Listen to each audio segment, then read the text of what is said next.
آپ تخت اور تاج کے وارث آپ ہیں، تو لوگ آپ کا انتظار کر رہے ہیں۔ ایک اکیلے مجھ کو پتا تھا کہ آپ زندہ سلامت ہیں اور آپ کے یہاں شطرنج کی بازی چل رہی ہے، تو چنانچہ اس کو بڑے تجھ کو احتشام کے ساتھ گھوڑے پر بٹھا کر لایا گیا، اور جس بادشاہ نے حکم دیا تھا اس کے سر قلم کرنے کا، اس تخت کے اوپر اس کو بٹھا کر موراکو کا بادشاہ بنا دیا گیا۔ تو میں پھر عرض کروں گا کہ اللہ کے واسطے اس قدر ٹینشن میں زندگی گزارنی بند کر دیں۔ کوئی گولی، کوئی دوائی، کوئی ٹیکہ اور کوئی جادو منتر آپ کا ساتھ نہیں دے سکے گا۔ یہ ٹینشن اور ڈپریشن کا مرض اتنا ظالم ہے اور اس قدر تیزی سے بڑھ رہا ہے، اور جو خدا کی ذات پر سے اعتماد اٹھتا ہے یہ بڑھتا چلا جاتا ہے، اور اس کو ہٹانے کا ایک ہی طریقہ ہے کہ چلیے اپنی زندگی کے 365 دنوں میں 4 دن تو ایسے نکال لیں کہ جب واقعی آپ اللہ پر اعتماد کر کے بیٹھ جائیں کہ اگر یوں ہوتا رہا ہے تو ایک دن میرا مولا اس طرح سے بھی کر لے گا، اور ویسے ہوتا بھی ہے۔ ہاں، ایک قلب کے لیے بہت ضروری بے چینی ہے، اور میں اپنے ملک ہونا چاہیے، اور میں اپنے ملک کے لوگوں کو دیکھتا ہوں، مجھے بہت پیارے ہیں،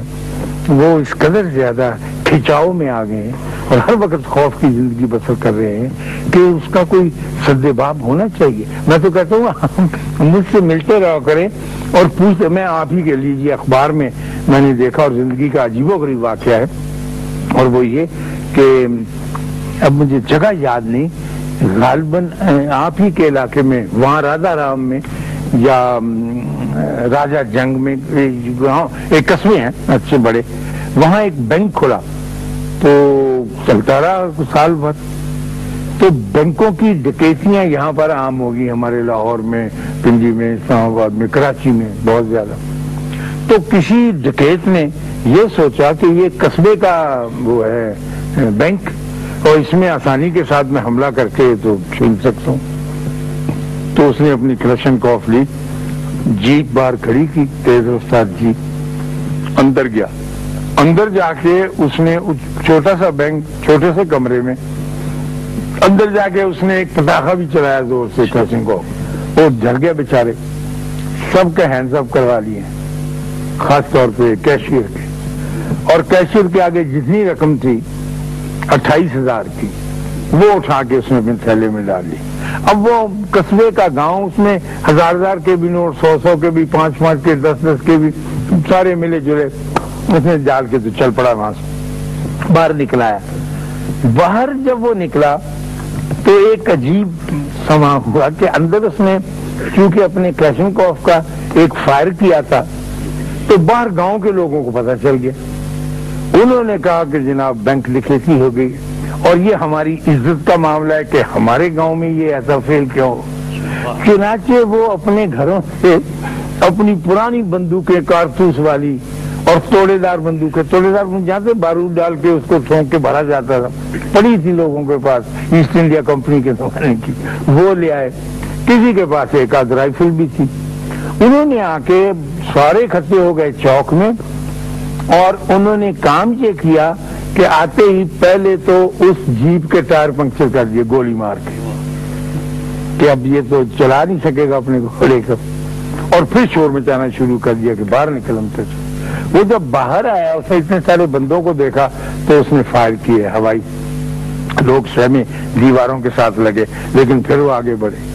اور اس جو سردار تھا، جو بڑا کسان تھا، اس نے آواز دے کے کہا خبردار، ہم تمہیں یہ دولت نہیں لے جانے دیں گے ہمارے گاؤں کی۔ وہ یہ سمجھے کہ اپنے گاؤں کی ہے، بینکنگ سسٹم کو ایسا نہیں سمجھتے تھے جیسے ہمارے عقل مند لوٹنے والے اچھی طرح سے سمجھ گئے ہیں، وہ کھڑے ہو گئے۔ اب وہ بیچارہ بھاگا ڈکیت، اور ویسے ہی فائر کرتا ہوا، لیکن یہ لوگ تھے ڈٹرمن، ارادے کے پکے، انہوں نے اپنا گھیراؤ جو تھا وہ کر دیا اس کے پیچھے، تو اس کے ہاتھ سے تھیلا چھوٹا، اور وہ سارے نوٹ جو تھے وہ بکھرے وہاں پر، اور اب وہ اپنی جیپ میں بیٹھ نہیں سکتا، فائر کرتا ہوا تیزی سے بھاگا اور بھاگتا ہوا نکل گیا۔ انہوں نے کہا جانے دو اس کو، تھیلا تو گرا ہی ہے۔ اب لوگ اس پیسوں کے پیچھے بھاگے گاؤں کے، وہ بکھر گئے نا سارے علاقے میں، توپ گئے، ہر بندے نے اکٹھے کرنے شروع کر دیے،